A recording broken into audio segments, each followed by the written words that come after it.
aproveitando que os irmãos estão de pé. Livro de Marcos, capítulo número 14, o verso número 12. Quero falar hoje um tema que está aqui atrás no nosso projetor, a ceia do Senhor, e hoje um dia também tão especial, que é a Páscoa. Comemoramos a ressurreição do nosso Senhor e Salvador Jesus Cristo. Eu quero compartilhar uma palavra, algumas coisas que o Senhor falou ao meu coração. Venho meditando nessa palavra já faz algum tempo, e hoje à tarde eu lia um pouco e vou tentar passar o que Jesus falou no meu coração. Diz assim: a última Páscoa, a Santa Ceia. Verso 12 do capítulo 14 de Marcos diz assim: e no primeiro dia da festa dos pães asmos, quando sacrificavam a Páscoa, disseram-lhe os discípulos: aonde queremos que vamos fazer os preparativos para comer a Páscoa? Enviou 2 dos seus discípulos, dizendo-lhes: ide à cidade, e um homem que leva um cântaro de água vos encontrará, e segue. E onde quer que entrar, dizei ao senhor da casa: o mestre diz: onde está o aposento em que hei de comer a Páscoa com os meus discípulos? E ele vos mostrará um grande cenáculo, mobiliado e preparado. Preparai ali. E saindo seus discípulos foram à cidade e acharam como lhes tinha dito, e prepararam a Páscoa. Chegada a tarde foi com os 12, e quando estavam assentados a comer, disse: em verdade vos digo que um de vós que comigo come há de me trair. E eles começaram a entristecer-se e disseram-lhe um ao outro: porventura sou eu, Senhor? E o outro: porventura sou eu, Senhor? Mas ele respondendo disse: é um dos 12 que mete comigo a mão no prato. Na verdade, o Filho do Homem vai, como dele está escrito. Mas ai daquele homem por quem o Filho do Homem é traído. Bom seria para tal homem não haver nascido. E comendo eles, tomou Jesus o pão, e abençoando-o partiu, e dando-lhe graças, disse: tomai e comei, isto é o meu corpo. E tomando o cálice e dando graças, deu-lhe a todos, e beberam com ele. E disse-lhe: isto é o meu sangue, o sangue do Novo Testamento, que por muitos é derramado. Em verdade vos digo que não beberei mais do fruto da vide, até aquele dia em que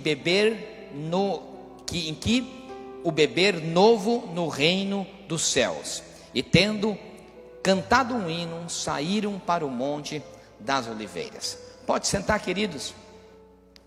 A gente está muito feliz realmente em poder estar aqui novamente com culto presencial. No domingo passado, no ato profético que fizemos, assim como o pastor comentou, foi algo tremendo. Não vou comentar aqui, senão demoraria um pouquinho, tomaria o tempo desse ato que é tão importante hoje, que temos que celebrar a ceia. Mas é importante dizer que uma das coisas que nós muito oramos, intercedemos pela cidade, foi para que Deus fizesse algo para que nós começássemos os cultos novamente. Inclusive os pastores lembram que nós fizemos uma reunião entre os pastores e falamos: olha, se até essa semana Deus não fizer algo para que nós possamos voltar aos cultos, nós vamos fazer os cultos de sábado durante a semana, porque não tem, irmãos, nada vai substituir a presença, a comunhão em volta de uma mesa. Todos nós somos irmãos, vocês fazem parte da nossa vida. Não só digo isso como pastor, eu digo isso nós como membros de uma igreja. É importante que você congregue. a presença de todos nós juntos nos completa. Nós fazemos parte de um mesmo corpo, que é o corpo de Cristo. E uma das grandes estratégias que o diabo teve nesses últimos tempos foi de nos afastar. E o impedimento dos cultos, não estou falando de política, nós entendemos da importância que o isolamento é para a decadência do vírus. Só que, irmãos, vamos ser bem sinceros, da maneira em que vocês estão aqui, comparado com um supermercado, comparado com uma lotação lotada, comparado com as ruas da cidade, me desculpem, a igreja não é local para fazer contágio de Covid. E a minha grande preocupação como pastor era o esfriamento das pessoas, o distanciamento da mesa de comunhão. Eu quero falar um pouco sobre isso, para que nós possamos entender um pouco mais. A ceia do Senhor, o ato que eles faziam de comemorar a Páscoa, eu quero ser bem breve num pouco de um relato. E ao longo dessa história, a chegar nesse momento em que Jesus se reunia com os seus discípulos, a Páscoa judaica já era comemorada há muito tempo. E tinha alguns significados que é importante nós citarmos, que 2 deles utilizamos até hoje. Os judeus, eles sempre comemoraram a libertação do seu aprisionamento, da sua escravidão do Egito, comemorando a Páscoa. Porque a Páscoa, no seu nome e significado mais preciso e o mais grandioso de todos que existe, seria a prioridade da libertação que o povo judeu teve, através da morte do Cordeiro, do sangue expiatório passado pelos umbrais das portas, decretando que o anjo da morte não tomasse a vida daqueles que tinham o sangue. E assim, a morte de todos os primogênitos, incluindo a do filho do faraó, fez com que houvesse a libertação daquele povo. Então eles saem às pressas do Egito. Deus dá ordem, matam um cordeiro, e vocês sabem que esse significado teológico, no fundo, é o sangue do nosso Senhor Jesus Cristo que traz a libertação. Mas não é isso que eu quero dizer. Eles saem do Egito e passam a obedecer algumas ordenanças do Senhor. Em cima da mesa que comemorava a Páscoa, e nisso se incluía a mesa em que o Senhor preparava para os seus discípulos, nessa passagem de Marcos em que nós lemos, existiam 4 elementos principais. O primeiro, que nós lemos no começo dessa passagem, ele dizia: nos dias em que antecedia a Páscoa, e se comemorava a festa dos pães asmos. O pão asmo era um pão sem fermento, era um pão que era obrigatório estar sobre a mesa da ceia do judeu para comemorar a Páscoa, porque ele trazia alguns significados. O primeiro era que, como não houve tempo daquelas pessoas saírem do Egito e fazer um pão fermentado, aquele pão bonito, como assim que nós comemos, eles fizeram simplesmente um pão rápido, sem fermento, somente cozido, para que eles pudessem levar na sua viagem. Aquele pão tinha um significado, mas logo depois, um pouco para frente, quando eles já estavam também na terra prometida, cultivando, aquele pão que estava na mesa da Páscoa, porque aqui nós estamos no outono, mas lá, no outro lado do Oriente, agora é primavera. Eles plantavam a cevada no inverno, assim como nós plantamos aqui, e colhiam na primavera, 50 dias após. Então eles tinham uma festa, e o nome daquela festa era dado Festa de Pentecostes, ou a Festa dos Pães Asmos. Aquele pão, ele tinha um significado da vinda da primavera, a vinda da colheita, a colheita dos frutos seria. Então eles comemoravam, e isso estava sobre a mesa da Páscoa do judeu. Também havia ali as ervas, que eles tinham que colocar, as ervas amargas, que era para quando eles comessem aquelas ervas, eles relembrassem do período difícil, de escravidão, e da amargura que foi estar abaixo do jugo do inimigo, do jugo do faraó. Então eles comiam o pão sem fermento, comiam ainda as ervas amargas, e também havia sobre ali um cordeiro assado. Aquele cordeiro, ele era consagrado ao Senhor. Ele era levado, matado, cozido no templo e levado para comemorar com a sua família. Também havia o vinho. O vinho havia algo muito interessante. O vinho tinha que estar em muita fartura sobre a mesa. Tinha que haver 4 copas para cada um tomar, mais uma que estava vazia, depois enchida, que não era bebida, mas que era dada para aqueles que sempre eles esperaram, que era o Messias, e até hoje eles comemoram assim. Por que 4 taças, pastor? Porque aquilo tinha um significado, e a resposta está no Êxodo, capítulo 6 e verso 6, devido a 4 verbos que se encontram aí. E eu quero que você preste atenção. Cada taça era uma comemoração de algo que Deus tinha feito por aquele povo. O primeiro dizia assim: eu sou o Senhor, e vos tirei debaixo das cargas do egípcio. Eu vos livrei da servidão. Eu vos resgatei com braço forte e com juízo grande. E eu vos tornei por meu povo, e eu serei para sempre o vosso Deus. Olha que tremendo. Numa mesma passagem, o Senhor nos tira, o Senhor nos livra, o Senhor nos resgata, e o Senhor nos toma como seu povo. Nós somos escolhidos dele. O vinho tinha esse significado. Então o Senhor, ele coloca e prepara uma mesa para comemorar com os seus discípulos. E com certeza, na mesa do Senhor havia esses 4 elementos: o pão asmo, havia o cordeiro, o vinho e as ervas amargas. Essa era a mesa que estava posta. Só que a parte da mesa posta, havia pessoas que estavam ao redor da mesa com o Senhor. Era uma mesa de comunhão, porque a Páscoa ela era comemorada em família. Cada família comemorava com a sua família.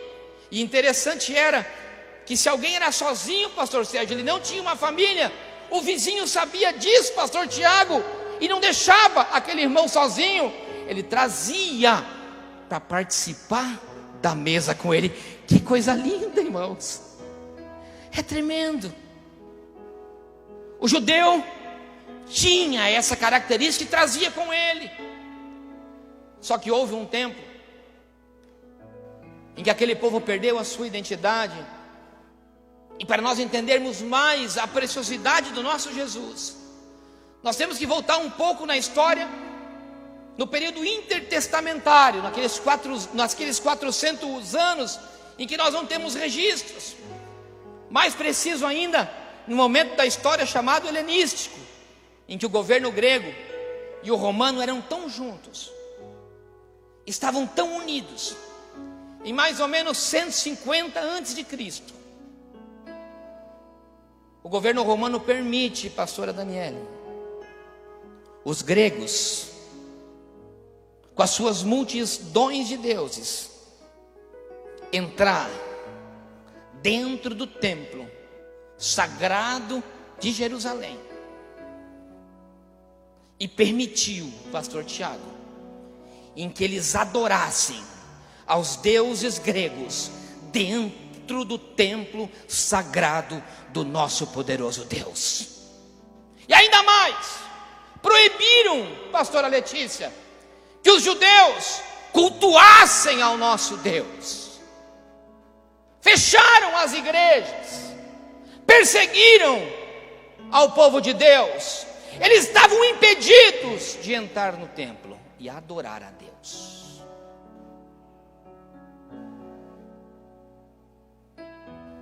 Mas como sempre, na história, tem pessoas que não se conformam com os decretos do governo. Alexandre o Grande, que era o mesmo que ainda imperava, ele faz um decreto de que todo aquele que quisesse adorar a Deus seria crucificado, e houve matanças em massa de judeus. Mas dentro da história, não sei se vocês já ouviram falar, Existiu um judeu chamado Judas Macabeu, que se levanta, reúne um povo, e a história conta, e é um relato histórico, que ele consegue tomar de volta a cidade de Jerusalém, e começa a cultuar novamente. Quando Alexandre descobre isso, ele manda matar e crucificar todos os macabeus, como dizendo um grande alerta: vocês não podem contra mim, eu sou o mais poderoso que existe na terra. Mata e crucifica aqueles que queriam adorar ao Deus verdadeiro.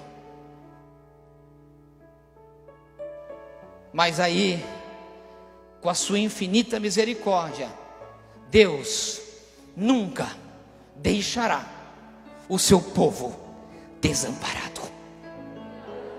Nunca. Deus disse em Êxodo 6: eu vos tomei como meu povo. Há um decreto sobre a sua vida, que você é dele, e Deus cuida dos seus e daqueles que ele ama. Então Deus tem um plano: envia um homem na terra. Quando Judas Macabeu morre, imagina que o seu nome ficou na história dos grandes homens. Então eles esperavam o Messias. Todo o povo judeu esperava que viesse o Salvador, porque aquele que eles, quem sabe, depositaram a confiança já tinha morrido. Então eu imagino que todas as pessoas que estavam em volta de Jesus, bem como todos os seus discípulos, depositavam todas as suas esperanças no Senhor. O interessante não era só o que estava colocado sobre a mesa da ceia, mas as pessoas que estavam ao redor da mesa. No centro, o mestre. No centro, o amigo. No centro, o médico dos médicos. No centro, o rei da paz. E em volta da mesa, vou citar alguns deles: Mateus, um homem fábil, que nem você, um cara próspero, que tinha possibilidades, um cobrador de impostos. Você não é cobrador de impostos, mas estou tipificando. E que quando conhece Jesus, ele toma uma decisão e diz assim: a minha empresa não é nada, o que eu ganho não é nada, eu vou deixar tudo e vou seguir a esse homem, porque o que ele tem a me oferecer, o dinheiro não tem para me oferecer. Mas também tinha sobre a mesa, sentado, quem sabe um outro, o Pedro, o Pedrão, o cara que é o líder nato, sangue na veia, vai para cima de tudo, aquele cara que era capaz de morrer pelo mestre, mas que em outro tempo tinha os seus altos e baixos. Aquele homem que era líder, o próprio Jesus disse: sai perto de mim, Satanás. O homem inconstante, que um dia estava com a sua fé aqui em cima, e outro dia com ela aqui embaixo,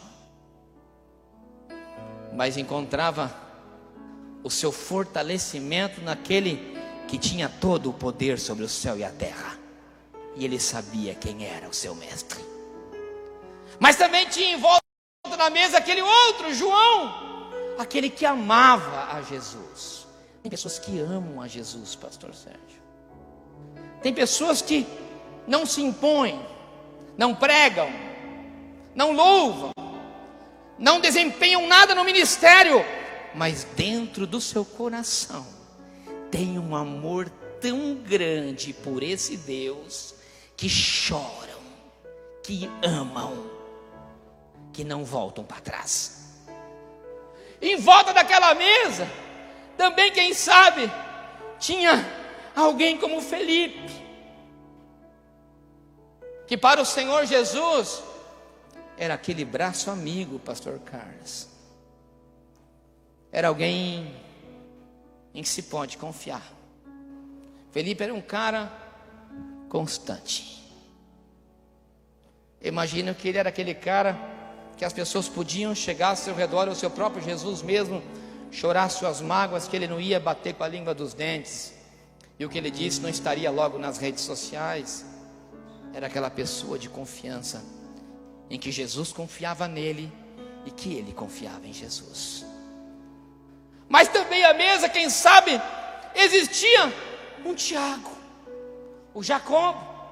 Jacobo era aquele cara que estava com Jesus no monte, que subiu o monte Tabor e viu a transfiguração de Jesus. Cleo, era aquele cara que estava com Jesus no Monte das Oliveiras, aquele cara que estava presente nos momentos de adoração a Jesus, aquele homem fervoroso, aquele homem cheio de dom, aquele homem que buscava a presença dele e que vivia as coisas lindas do reino celestial, que vivia o mundo espiritual na terra.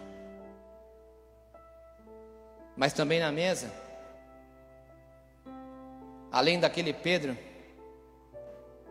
que iria negá-lo, logo em seguida havia um traidor.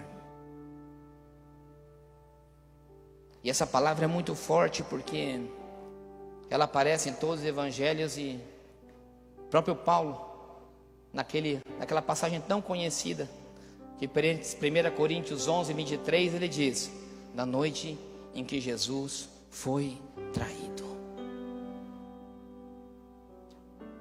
Eu imagino que aquela mesa era uma mesa tensa. Eu imagino que o mestre, o nosso Senhor, e poderíamos destacar, quem sabe, mais dos 12 que estavam aí, mas eu confesso que o Espírito Santo me dizia que essas pessoas são as características das pessoas que hoje estão em volta da mesa do Senhor. Em volta da mesa do Senhor existe aquele que ama a Jesus. Em volta da mesa do Senhor existe aquele que confia em Jesus. Em volta da mesa do Senhor existe aquele em que vive o mundo espiritual de Jesus. Em volta da mesa do Senhor existe aquele que é capaz de arrancar tudo do seu bolso e entregar para a obra do Senhor incondicionalmente. Que o dinheiro não está à frente da sua fé. Mas em volta da mesa do Senhor tem aqueles que com altos e baixos, e que quando a igreja fecha, que quando Jesus já não está mais na mesa, ele é capaz de negar Jesus. E sabe que é difícil, irmãos, que aquela foi a última ceia desses irmãos. Irmãos, e é muito difícil, porque a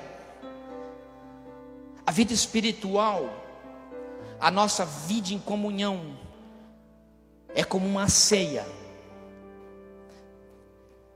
é como nossa casa. E é o que o Espírito ministrava nessa tarde em meu coração. Porque aquelas pessoas, elas ceiavam em casa, ceiavam entre a sua família.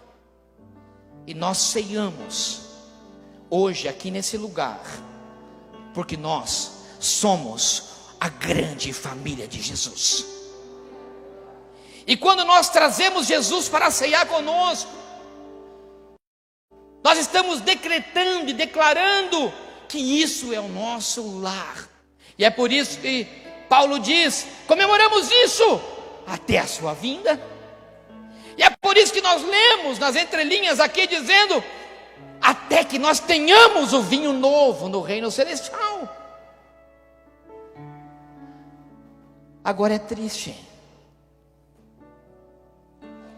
quando nós ceiamos falando da maneira figurada e dizendo que Como nós sabemos que nós somos o templo do Espírito Santo e a casa do Senhor é o nosso coração, é tão bom quando nós ceiamos com Jesus. É tão bom quando Ele está conosco todos os dias e você levanta e você toma café com Ele. Você almoça com Ele, você janta com Ele, você trabalha com Ele, você caminha com Ele. Você traz Ele para a tua intimidade dentro da tua cama. É lindo. Mas pastor Tiago, e se nós voltarmos para a sexta-feira em que nós lemos a passagem, o triste não é a sexta-feira enquanto Jesus está na mesa. O difícil é nós lidarmos com os sábados de aleluia da nossa vida, em que Jesus não está mais na ceia.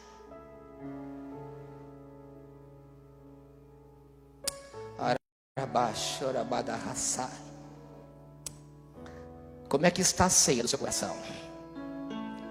Jesus está aí.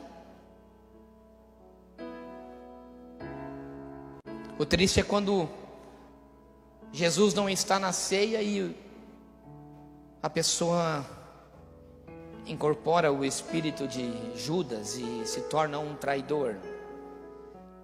E o triste não é só ser um traidor, porque eu tenho certeza que se ele não tivesse morrido, o Senhor tinha voltado para resgatá-lo, porque na mesa do Senhor tem lugar para todas as espécies de pessoas. Jesus não deixou de distribuir a ceia para Judas nem para Pedro. Eu imagino que o triste para Jesus não era ser negado por Pedro, pastor Tiago, foi perder a Judas, porque ele sabia que Judas iria se matar. E há quantos que têm traído a Jesus e têm morrido, têm decretado a sua morte e que não conseguem voltar mais para trás. Há quantos que são Pedro, que quando Jesus já não está mais na mesa, nega. Há quantos que não tem mais Jesus para ceiar? Há quantos que já não tem mais a presença do Mestre, aquele que ensina com a sua palavra? Quantos já não tem mais o amigo de confiança a quem falar como falava antes? Quantos que já não tem mais o amor de João para dar para o Mestre, porque ele já não está mais na mesa do seu coração? Por isso que se chama na teologia, nós chamamos algo que Marcos é categórico, ele disse, ele fala em Marcos 10 e como ele falou aqui também em Marcos 14, algo que os católicos conhecem muito bem, palavra meio estranha entre os evangélicos, algo chamado, que Marcos escreveu no grego, eucaristoi, eucaristia. Soa comum, não para os evangélicos, mas importante na teologia de Paulo e de Marcos, discutido entre muitos teólogos do mundo, porque ele disse eucaristoi. Por isso que ele pegou o pão e partiu e disse eucaristoi e deu graças. Existe algo chamado graça, que ela é incondicional. A Eucaristia, o partir o pão, você entregar na mão de alguém e dar graças, é fundamental para restaurar a mesa e trazer de volta Jesus para a ceia. A mesa da comunhão e da graça. O tremendo é que o que Paulo fala em 1 Coríntios, capítulo 5, é tremendo. Porque o judeu, quando ele ia celebrar a ceia, pastor Sérgio, Ele tinha que limpar todos os utensílios, todos. Não poderia ter nada de fermento. Tudo. Eles limpavam tudo. E se tinha algum objeto que tinha usado com um pouco de fermento, eles tinham que tirar para fora, porque nada poderia se contaminar, para quando eles colocassem os pães ázimos sobre a mesa, que tinham um significado de pureza, de uma grande colheita, a bênção do fruto da plantação do trigo e da cevada sobre a mesa da comunhão que fazia o pão. Paulo diz em 1 Coríntios, eu li nessa tarde, é tremendo, escute o que eu vou lhe dizer agora, irmão, faça um parêntese no que eu lhe digo. Olha o que Paulo escreve, ele diz assim: limpai-vos o velho fermento, para que sejais uma nova massa, porque Cristo, a nossa Páscoa, façamos festa com os pães ázimos da sinceridade, da verdade. Paulo está dizendo: ei, se limpa de todos os conceitos que você tinha do passado, se limpa de todas as impurezas, dos fermentos, daquilo que poluía a tua massa e te contaminava. Ele diz: joga tudo para fora e faz uma massa nova, sem fermento, porque Cristo é a sua Páscoa. A igreja tem que trazer de volta Cristo para a mesa da comunhão do seu coração. Mas pode ser que assim como Pentecostes vem de 50, 50, existia algo que desceria sobre a sua igreja, chamado o dia de Pentecostes.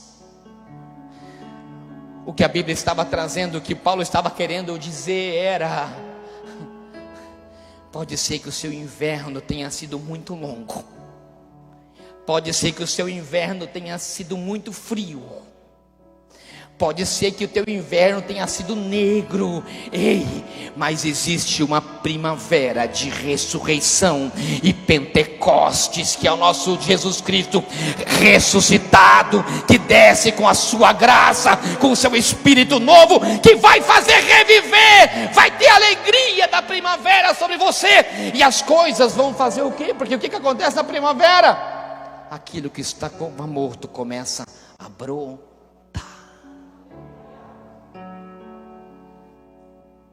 O que o Senhor está querendo te dizer? Volta a trazer a Jesus para a mesa. Volta a trazer a Jesus para a mesa do teu coração. Deixa Jesus. Faz quanto tempo, irmão, que você não lavra a terra do seu coração para que a semente volte a nascer? Faz quanto tempo que você não rega com as águas da adoração e do Espírito, e que do sacrifício vivo do verdadeiro Cordeiro dentro da horta da sua vida? Quem sabe você não colhe porque você não planta os frutos espirituais. E volte a plantar. Ele está na mesa hoje, dizendo para ti: a Eucaristia, o partir o pão, a graça ela é sobre vocês, e Ele está aqui hoje e te quer de volta. Quem sabe passamos por um período, assim como passou Macabeu, em que não podíamos cultuar, não podíamos estar em volta da mesa, não podíamos ter o ombro amigo, porque nós não somos iguais uns aos outros, mas nós nos amamos em Cristo Jesus, e o amor dele em cada coração, ele transforma multidões de pecados em curas divinas. E que nós façamos de hoje um dia de cura para a sua alma. O Espírito Santo me dizia: seja como Jacob, sobe ao monte de volta com Jesus. Seja como João, ame ao Senhor na mesa. Seja como Pedro, com seus altos e baixos, mas ele te diz assim hoje: volta de novo, porque o projeto sobre a tua vida é grande para o futuro. Agora que sim, nós não nos acovardamos como Judas, voltamos para trás, para aquele velho mundo em que a morte espiritual nos espera. E eu te digo uma coisa: mesmo que você esteja morto hoje, a palavra diz que mesmo que você esteja morto, Ele pode te ressuscitar, assim como Ele fez com Lázaro. A única coisa que você tem que ter é a voltar a acreditar. Por isso eu quero que você volte a acreditar, porque Ele está na mesa. E é por isso que Paulo disse: comemoramos a sua vinda até que Ele venha. Ele é a nossa Páscoa. Ele está sobre a mesa. Sobre essa mesa existe o pão. E é assim como Paulo disse: Jesus foi sincero contigo. Jesus, Ele foi verdadeiro contigo. Ele é a sua Páscoa. Todas as vezes que comerdes desse pão e tomar desse cálice, comemore a morte e a ressurreição dele até que ele venha. Todos os dias, transforme da mesa da sua casa uma Páscoa. Traga para a mesa da sua casa Jesus. Traga para a mesa do teu escritório Jesus. Ei, levita, traga para o teu instrumento Jesus. Aonde você estiver, Ele está contigo. Para finalizar, imagino todos na mesa, e de repente Jesus desaparece, morre, ninguém entende nada, começam a se dispersar, mas existia uma palavra lançada, até hoje ela permanece. Jesus tinha dito e eles tinham esquecido, e quem sabe como eu posso esquecer, você pode esquecer. O Senhor me dizia: finaliza com essa palavra. Mateus 28:20 diz: e eu estarei com vocês até o fim. Eu estarei com vocês até o fim. Eu estarei com vocês até a consumação dos séculos, e amém. Aleluia. Pode aplaudir ao Senhor.